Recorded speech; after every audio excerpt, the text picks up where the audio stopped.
नमस्कार, जी बिजनेस की खास पेशकश में आप सभी का स्वागत है। हम बजट 2022 ग्रोथ बूस्टर में आज आपके लिए लेकर आए हैं power and renewable energy sector. जी हाँ, ये सेक्टर खास फोकस में रहा है क्योंकि सरकार ने भी इसमें काफी कुछ प्रावधान किए हैं, कोशिश की है कि हमारी कंट्री रेन्यूएबल स्पेस में एक लीड ले। क्या है बजट से इस सेक्टर की विश लिस्ट, जानने की कोशिश करेंगे। इस वक्त मेरे साथ Rajiv Ranjan Mishra, chairman CII national committee on power and managing director Aprava limited. Sir बहुत बहुत धन्यवाद हमारे साथ जुड़ने के लिए। और दूसरे mister Sameer Gupta, chairman CII Atmanirbhar Bharat renewable energy manufacturing committee and chairman Jakson India. बहुत बहुत शुक्रिया आप दोनों का हमारे साथ शो में जुड़ने के लिए। जैसा हम बात कर रहे हैं, पावर सेक्टर बहुत ही इंपॉर्टेंट इमर्जिंग सेक्टर है कंट्री के लिए, और उसमें रेन्यूएबल पीस तो ऑब्वियसली ज्यादातर फोकस में है, चाहे आप स्टेट लेवल पे बात करें या सेंट्रल लेवल पर। तो ये बताएं, सबसे पहले मैं आपसे शुरुआत करूंगी राजीव रंजन मिश्रा जी, किस तरीके की बजट एक्सपेक्टेशंस हैं इस बार आपको? देखिए, बहुत बहुत धन्यवाद मुझे बुलाने के लिए। पहले तो दो तीन चीजें कहना चाहूंगा कि हमारे सेक्टर में जो चेंजेस हुए हैं वो बड़े रेवोल्यूशनरी हैं, जिसको हम एनर्जी ट्रांजिशन और इस हमारी सरकार ने जो की है पर्टिकुलरली ग्लासगो में, और पिछले 10 सालों में जो चेंज आया है उससे हम सभी को बहुत खुश होना चाहिए। So we are very proud of that. वो पहली चीज है। दूसरी चीज है, जहां तक बजट की आती है, देयर आर दो तीन एरियाज में हम उसके बारे में सोचते हैं। पहले तो देखा जाए कि सेक्टर में फंडामेंटल चैलेंजेस क्या रह गए हैं और क्या हैं। तो उस एरिया में अगर सरकार जो भी कर सके आइदर थ्रू द बजट और अदर पार्लियामेंट्री मींस, मेरे ख्याल से इंडस्ट्री के लिए बहुत अच्छा होगा। और वो क्या चीज है? वो पहली चीज ये है कि डिस्ट्रीब्यूशन कंपनीज जो हैं उनकी फाइनेंशियल चैलेंजेस अभी तक हैं, जैसा हमें पता है, and that causes large amount of receivables. और आपको पता है कि जो भी निवेशक हैं, अगर उन्हें अपने इन्वेस्टमेंट पे रिटर्न नहीं मिलता है तो that will act as a big drag on the sector. इस पे इसने कई स्टेप्स ली हैं जिसका कि हम स्वागत करते हैं, और इस बजट से भी हम कोशिश करेंगे, हमारी आशा रहेगी कि और किया जा सके। दूसरी बात है, दूसरी चैलेंज जो मेन है वो हमने देखी है रेगुलेशन एंड कॉन्ट्रैक्ट ऑनरिंग की। अभी आपको पता है कि 2-3 स्टेट्स में ऐसे हुए हैं जहां पे कि बिड्स हुए, कॉम्पिटिटिव बिड्स के हिसाब से प्रोजेक्ट दिए गए, लेकिन स्टेट गवर्नमेंट ने बाद में कहा कि हम आपको इतनी टैरिफ नहीं देंगे। तो उस मामले में भी हमारी आशाएं हैं सरकार से कि through the budget and Indeed through the parliamentary session changes की जाए। तीसरा, बजट में हमेशा होता है फिस्कल एंड टैक्स मेजर्स। तो आपको पता है कि जो बीसीडी है वो सोलर इंपोर्ट्स पे 1 अप्रैल से लगने वाली है।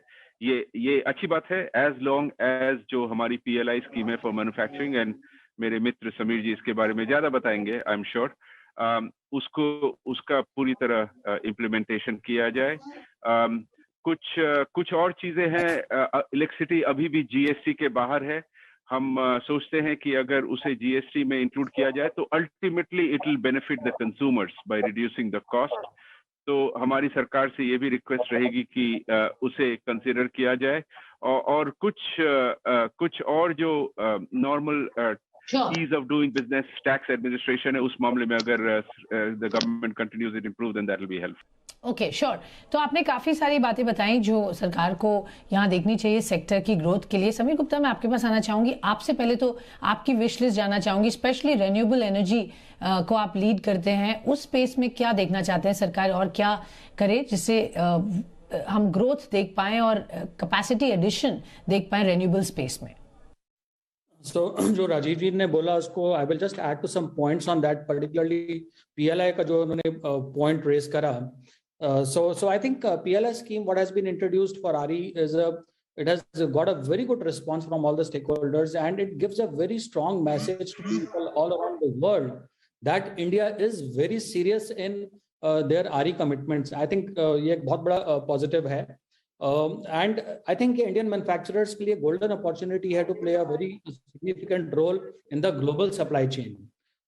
RE की अगर हम बात करें on the manufacturing side, तो जो पीएलआई का फंडिंग ओरिजिनली जो 4500 करोड़ का बजट था, जो which has been indicated that it is going to increase to 24,000 crore. I think that's a very welcome step, no second thought about it. However, I think having said this, there needs to be a mechanism to ensure that participation of of companies who could not participate in the earlier PLI scheme because everybody thought it is going to be limited to 4,500 crore. That should be, there should be a mechanism that they are able to participate. That's what I think. Very clearly, entire world is looking at an alternate supply chain other to China. India currently is best position. PLI is going to help us get there. Government ने जो announce करा था उसका budget was originally 4,500 odd crores, which there is an indication that they're going to increase to 24,000. This is indeed a welcome step. No second thought about it again. However, I think there needs to be a mechanism where certain companies who could not participate in the earlier scheme, they should also be able to participate in the new scheme when the enhancement happens from 4,500 crores to 24,000 crores. That's what I feel. Secondly, under PLI, I would also opine that other items of the value chain, which includes like manufacturing of glass, EVA, aluminum frames, cables, backsheets, solar cables, etc. उसके लिए भी हमें appropriate PLI scheme लेके आना चाहिए. That's what I would suggest. Yes, Rajiv, let me come to you क्योंकि demand ये भी है कि customs duties on RE equipment such as batteries and electrolyzers को भी कम करना चाहिए. उस पर क्या कहेंगे आप? हम इसका भी बहुत इसको करते हैं और हम ये करना चाहेंगे. आई थिंक अगर हम देश के हिसाब से देखें तो हुआ क्या कि we miss the bus on solar manufacturing in the first round. Now we are having to catch up. अगर हम ग्रीन हाइड्रोजन और इलेक्ट्रोलाइजर्स और इंडीड ईवी और बैटरीज की बात करें, एज ए नेशन हमको कोशिश ये करनी है कि हम दूसरी बार ये we don't miss the bus and that we are in the game from the get go. अगर हाइड्रोजन जिसके बारे में और ग्रीन हाइड्रोजन इन पर्टिकुलर पूरे विश्व की इतनी को आशाएं हैं और भारत हमारे देश को भी इतनी आशाएं हैं, उसमें इलेक्ट्रोलाइजर की मेरे ख्याल से उसमें इंपोर्ट ड्यूटी कुछ 40% आती है. So I think if duties are reduced on that, then that will encourage manufacturing of this in our country and ensure that in the area of storage, whether they be in the form of batteries or indeed green hydrogen, we do not fall behind. Okay sure. तो यहाँ पर हमें catch up करना है जैसा आप कह रहे हैं. ओके आगे बढ़ते हैं. मिस्टर गुप्ता, आपके पास आना चाहूंगी. आपने कहा कि पीएलआई स्कीम की भी बात की सर. मैं आपसे ये जानना चाहूंगी 80% एक्सेलरेटेड डेप्रिसिएशन जो सरकार ने बेनिफिट जो रीइंस्टेट करने की बात की सोलर इंडस्ट्री में, आपको लगता है ये डूएबल है?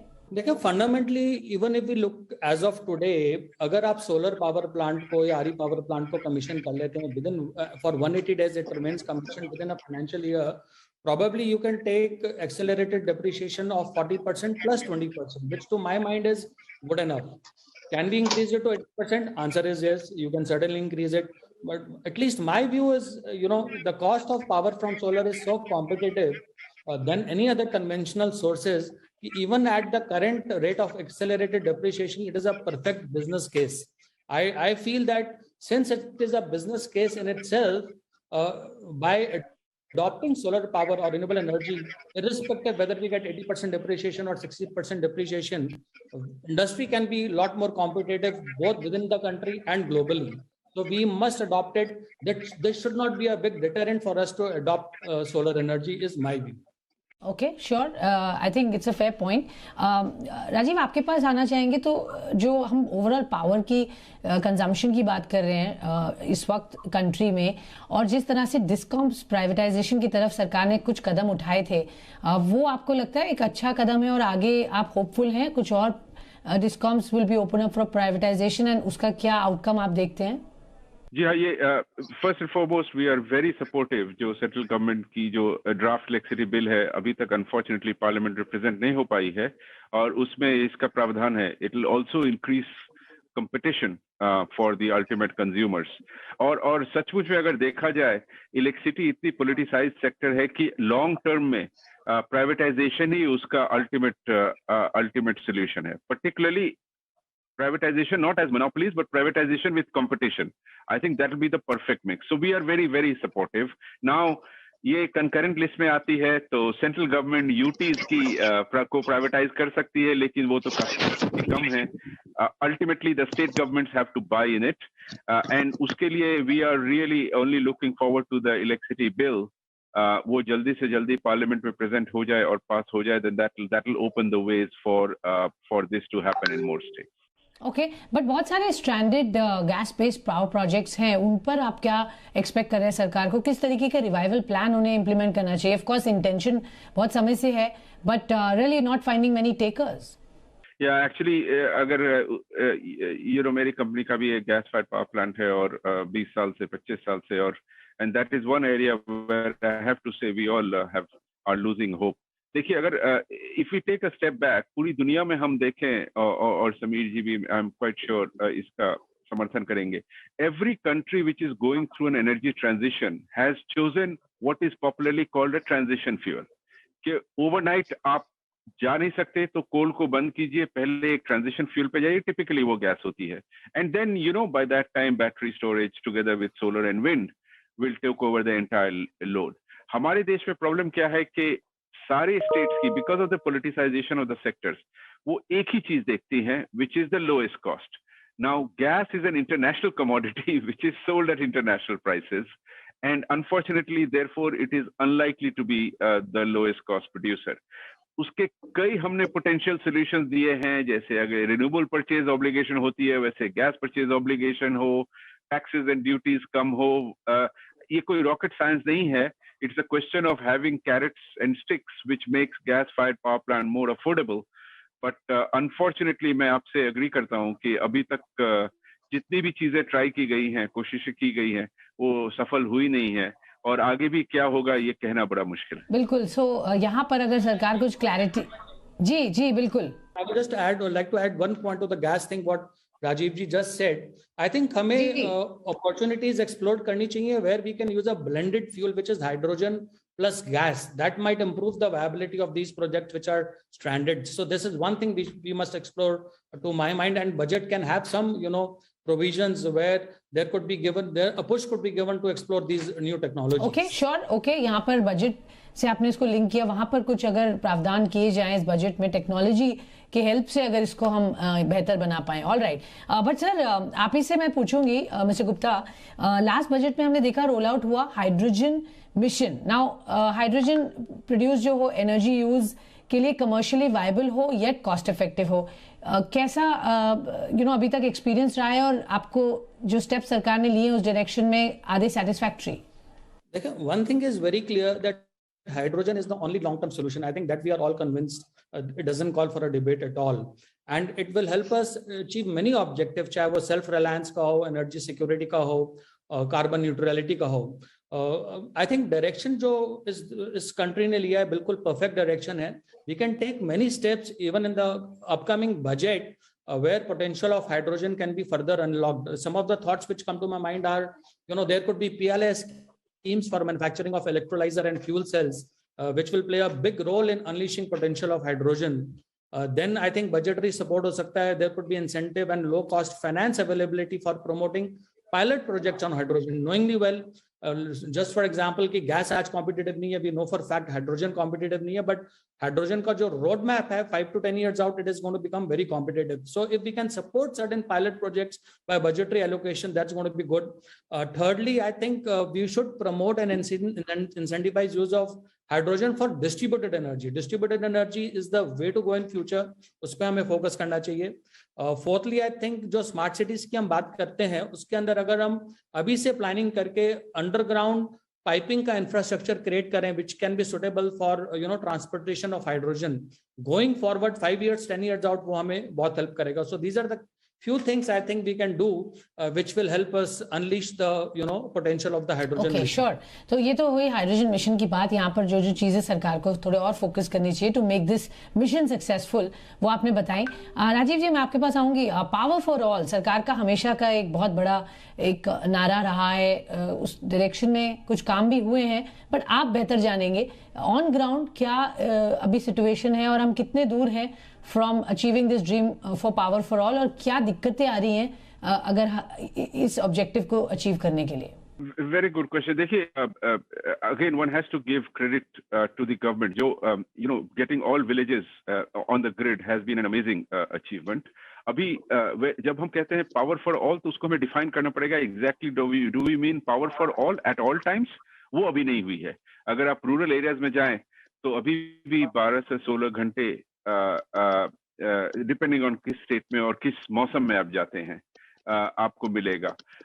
Now what is the challenge over there? The challenge is the fundamental challenge that we see in the sector. हमारा जो टैरिफ स्ट्रक्चर है पर्टिकुलरली रूरल एरियाज में वो ऐसा है कि वो रेम्यूनरेटिव नहीं है डिस्ट्रीब्यूशन कंपनीज के लिए.